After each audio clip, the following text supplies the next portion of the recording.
Sorry about that, but the mere attempt at criticizing Christopher Hitchens, and your video cuts out. I don't know how you arranged this. It reminds me of the New Yorker cartoon, which Hitchens famously liked to say was his only appearance in the New Yorker. Although there was a profile of him, but there was a New Yorker cartoon soon after God Is Not Great came out. Remember, God Is Not Great was a big deal and a big seller. We did a read-along. On book 2, we do read-along. Oh, yeah? We did a read-along. Oh, good. So, chapter by chapter. In the New Yorker cartoon, it was a man who was re-entering his apartment, and he'd been struck by lightning. He was burnt, and there was smoke rising from his hair, and his wife says in the caption, "I told you not to read that Christopher Hitchens book." Well, we were pretty much done with Hitchens. I don't want to invoke the wrath again, but I thought we could read some of your book. I picked a passage because well, first of all, it's an excellent example of the kind of prose that you get in this book. Once again, my hat's off to you. Am I in the way? I may have a different edition. No, I've got the same edition. No, yeah. This is definitely the... Okay, you want me to start here? Yeah, and just go to that break right there, because the end of this paragraph, the book shifts marvelously between the mundane and the everyday details. I love the little story of the Caliphate chickens. The rooster who followed us through the crater. You're going through this bombed-out neighborhood, and you see well-fed, healthy chickens, and one of the people you're with just sardonically says, jihadi chickens. Yeah, they're jihadi chickens. That's why they're well-fed. Ours wouldn't be. But I thought that you get little details like that, and then the narrative opens up, and then it narrows back down again. Wonderful stuff. You should make a habit of it. I should write for a living. You should write for a living. You should give it a try. You got something, kid. You got something, kid. I don't know what it is. Don't go blue. But here, read this bit. You're going to love it. Right. I thought it would be the height of... I know you people are used to the height of presumption on this channel, but I thought it would be the height of presumption for me to read your prose with you sitting right here. So. Presumptuous and really a waste of a visit, right? I don't want you to read my book to me. No. As bizarre as it sounds, there was a more vexing problem. I didn't know how far I could trust the brothers. It wasn't just that they'd once supported the Islamic State. So many Moslawis, so many Iraqis I'd come to know and like, to love, to trust with my life, had done that. And it wasn't just that I knew their families were more connected with the Islamic State than they'd let on. It was their circumstances. They were back in their homes, yes, but otherwise they were penniless and powerless. They were between two fires, as the planning department director had put it, between a government that barely cared about them and an insurgency that, though on the ropes at the moment, would inevitably recrudesce. What if one of his neighbors came to Abu Omar and said, "I know your son is in Daesh. Give me X amount of money not to turn you over the Shiites." What if someone approached Abu Fahad and said, "We've seen an American go into your house. Give me Y not to tell Daesh, who will blow up your house." I could no more protect them in such a situation than I could protect myself. If I was one of the brothers, and a jihadi or a corrupt cop or a desperate relative came to me and whispered in my ear the sum of dinars an American would fetch, would I be able to ignore that sum? Broke and hopeless as I was, would I be able to ignore that sum and risk losing my own life if I refused it? Would anyone? And for how long? Neither Abu Omar nor Abu Fahad, nor any other Moslawi, was foolish enough to think that after the Caliphate was gone from Mosul, jihadism would be too. It would go underground, as it had done before. It would morph, find new arguments, new sympathizers, a new name, but it would come back. It would always come back. This violence would always be in us. That sounds like a prognostication. No, it's a recognition. It's a recognition. It's a as you gathered from this book I hope is not just about this battle or this war. It's about war. It addresses the question of why we fight at all, why we kill each other en masse. Not we as Iraqis, but we as a species, we as humans. But in some wars, the enemy is uprooted and destroyed. Yes, but the urge to kill, the need to go to war is never destroyed. The conflict that we have inside of us as a species, as animals, is never eradicated.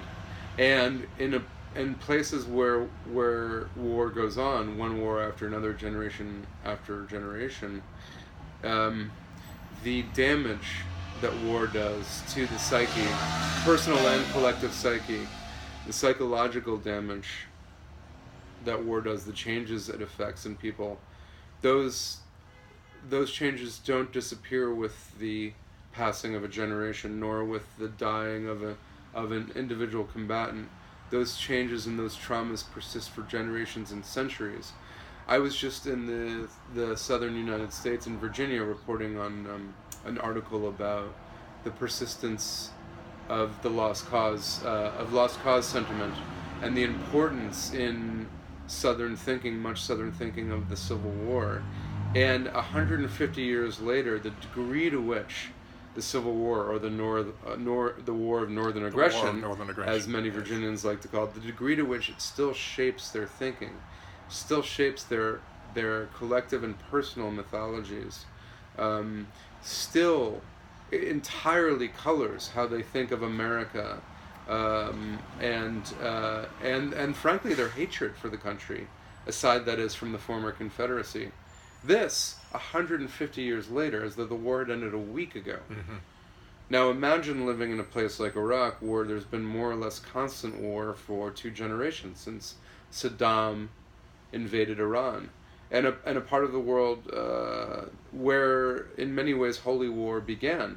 It was in northern Mesopotamia, around Mosul, that the Assyrians really perfected the idea of holy war as we know it, and that was 3,000 years ago. And there have been plenty of wars since. So, though ISIS may, though the Caliphate was dismantled, and though ISIS may be destroyed, it won't be anytime soon. It still persists as an organization, though not as a place. Though it may disappear one day, the resentments and the ideas and the fundamental motivation to frankly kill, the death urge, that does not go away. So the city, do you see it likelihood of rebuilding? Not Western Mosul, not anytime soon. No. The extent of the damage is astonishing. Heartbreaking too, the descriptions that you have. Absolutely heartbreaking. And I didn't even, I left before the end of the battle. I wasn't even there to see the worst of it. Of course, I saw it afterwards, and footage and photographs and from accounts from people I know. But no, sadly, Iraq as a country, Mosul as a city, do not have the money to repair that city to its historic glory. Nothing like. And my guess is that West Mosul will persist to exist in ruins for many years. There it is. That's rough. That's rough. It's life. It's life for Moslawis. Happily, it's not life for us, not yet. Maybe we'll see another American Civil War. That's a subject that's come up recently as well. Yeah. But okay, so given the fact that summary accurately reflects this is not a sugar pill. This book is not a sugar pill. It's brutal in the way that you want war correspondence to be. This is not a beach read. No. Good thing it's the fall, even if we are having an Indian summer. But given that, you must be pleased with the reception. Yes. Well, it only came out a week ago. How about the blurbs? The blurbs on this book are unbelievable. The blurbs are wonderful. There has one from General Petraeus. There's been a disheartening lack of reviews, but it only did come out a week ago. I don't know how. This is my first book, so I don't know how the reviewing process works. Should I'd be worried that there aren't more reviews a week later? No. Okay. No, it's probably the people who are going to do it. The people they've handed it out to have just got it. They've got caterwauling children, day jobs, and dogs. Yes. The worry was that Frida, she was screaming her head off at him when he first got here. She calmed down, but it looked for a minute like now she's fine. Yes, but she screams at people when they come in and they're new. but most first-time authors would not get blurbs from Jonathan Franzen, Dave Eggers. It wouldn't happen.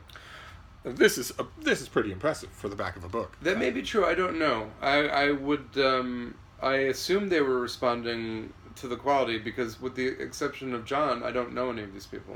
I've come to know George Packer a bit since.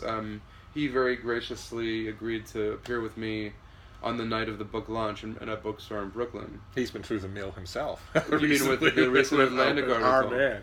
You mean with Our Man? Yeah, you mean going on tour for Our Man? Going on tour and also getting tons and tons of responses, one way or another. Negative or positive.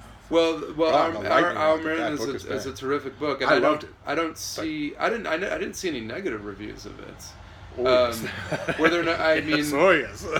Yeah, the Nation and the National Review, both the reviewers in both cases hated it. National Review, and which was the other? I think it was the Nation. It was one of the ones that I get in a pile. What was their objection? Their objection was to Holbrook.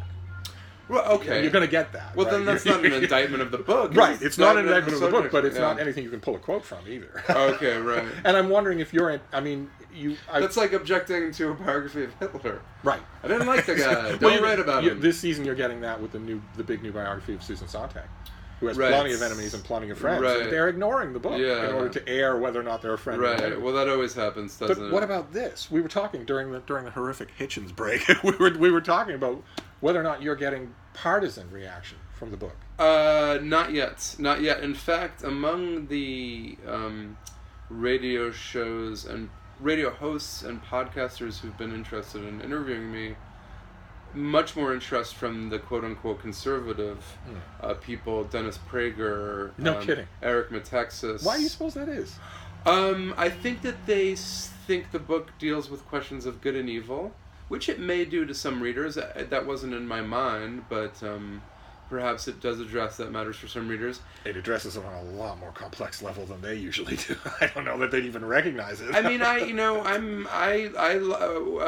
was on John Batchelor's show. He's regarded as being conservative. For what reason, I'm not sure, but and God knows what that word even means anymore. Yeah. But John Batchelor we don't really conducted, but he had read the book so much more closely than anyone I've been interviewed by yet. He had pages and pages of notes.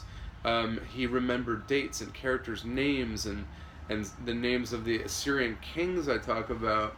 I don't know that I will ever go on the show of a nominally more leftist interviewer, whatever that might mean, and find a better interview than I got from John Batchelor. He was sensational. Well, all I know is that he's an excellent interviewer. I don't know about his politics.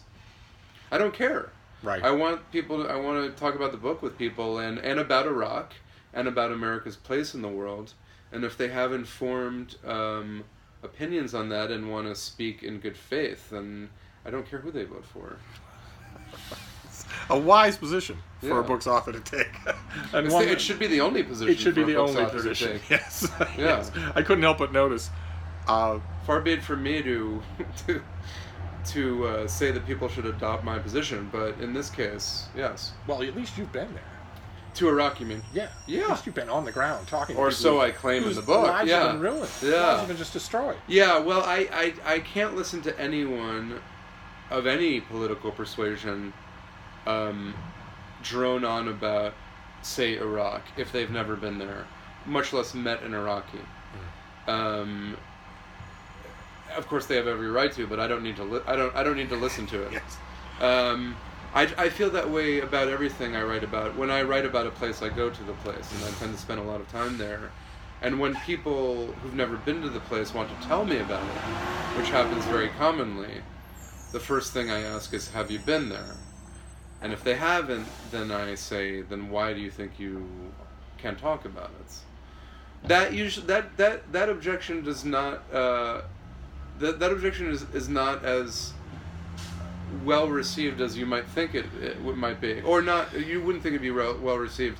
That objection is not heeded as immediately as you might think it would be.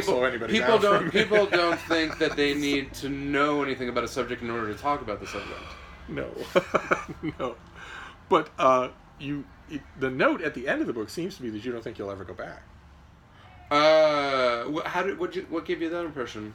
Something I said, or just the tone of the tone at the very end seemed to be very much a goodbye instead of an au revoir. Well, that's very perceptive. I will say that since 2017, I've not had much of a desire to go back. I think that might have to do with my day job, which is as a magazine writer. When you finish an article, if you spend as much time in the articles as I generally do, or say a book, you want to, or I want to tie it off, and I want to just move on. I want to move on. I also want to look back on that experience as a contained experience, not as an ongoing learning experience, which is probably very immature. I think if I were more mature, I would want to continue to keep up with the things I write about. There's also just the sadness that would be involved, this sadness of going back to Mosul, particularly as an American. I thought that was the primary emotional register at the end. Sure. Sadness. Sadness and guilt and shame. Because, as we've said, ISIS would not exist, at least not like this, if not for the American era in Iraq. And so as an American journalist working in Iraq in 2016 and 2017, you had two layers of guilt and shame to sort of work through. The initial layer, which was the American invasion, and then the second layer, which is what ISIS did after the invasion, the depredations and sadism that they visited on Iraq as a direct result of the American era. You see, that's the point that I would think you'd get pushback on. Is it that ISIS came out of that America is responsible? I get very little pushback on that so far.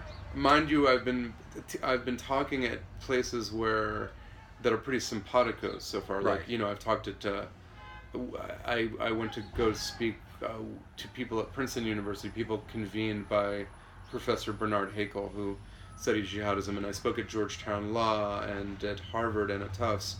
These are places where people, first of all, are very well informed, so they understand perfectly well that ISIS emerged from the American era, but also where the sympathies would never have been with the invasion to begin with, right? There would have been more people supporting the invasion at Georgetown in 2003. They wouldn't own up to it now. But no, even among more conservative audiences, if we want to say that, even among heavily military audiences, like the audience I spoke to yesterday at Tufts. Tufts has, at the Fletcher School, they have a military fellows program. So many of the people in the room were veterans or active duty. So I was talking to Army lieutenant colonels, and they all entirely agree that, of course, it's the facts. These guys are well informed, and these are military officers. They know where ISIS came from. If there's any disagreement among them, it's to what degree the American pullout in 2011 allowed ISIS to metastasize so quickly. And some would tell you 2011 was an absolute mistake, and had it not been for that, ISIS would not have been able to grow as it did. Some will say, as one said to me yesterday, nonsense. We had to pull out at some point, and if not in 2011, when? And if we'd stayed for many years, we wouldn't have been able to create a state stable enough to resist ISIS, which is the position that I tend to take. But no, there's the outrage over Donald Trump on the campaign trail calling Obama the founder of ISIS. Right. That sort of thing. I mean, God, Trump has said so many just ridiculous things since then that I've forgotten that line of argument, if we can call it that. But there wasn't any argument. Among particularly moronic pundits from Fox News or what have you, they'll take that position that ISIS was entirely Obama's fault. It had nothing to do with the Bush war. It was entirely to do with the Obama pullout. What can you say to someone who is stupid enough to take that position? You reach a point where you just have to say, what can you say? What do you want from me? I've written a book for you showing how that's not true. I don't know what more I can do. I have to think that the response, what do you want from me? Have you looked at your Amazon reviews? There are not many of them. There are 2. When I last looked, there are 3 now. There are 3, and one gave it 3 stars because he said it was the writing and editing. The writing and editing, yeah. But I like that another one was added today, which said great writing. Yes. So, and they're right on top of each other. And you look at those 2 reviews together on Amazon, I would think the first thing you'd say would be, what do you want? This is why I have to stop Googling myself and going on Amazon, because I saw that and I was like, how can I get in touch with this fucking idiot to tell him I'm a good writer? And then I was like, James, what are you yes. talking about? That should be in a healthy mind. That should be the next thing. It's such a good thing I'm not on social media. I would have been assassinated by this point and fired from every publication. It was kind of weird, though. Not just writing, but editing. I know. How did this reader, who picked the book up a couple of days ago, presumably, how did he decide... If he saw a sentence he disliked, which apparently with most of the sentences, how did he decide this is badly edited but well written? Or this was well written but well edited? Or badly written but well edited? Well, I think you probably have more of that in your future. There's going to be more books. Any writer does, right? Yes. Any writer does. Surely this won't be the last. I just wish these people would show up at readings so we could argue about the quality of my prose in person. I can vouch for the quality of the prose. And Frida vouches for the quality of the author. Which is yes. Although she's pooped right now. Oh. So you'd never be able to tell. She destroyed all of her toys, but then she's done. She bit you as much as she needed to. As much as I required. Yeah. Well, thank you very much. My pleasure. Thanks for having me in lovely Jamaica Plain. In lovely green Jamaica Plain. This is the book. They will have to die now. It's about what one of your authorities said was the greatest city land battle.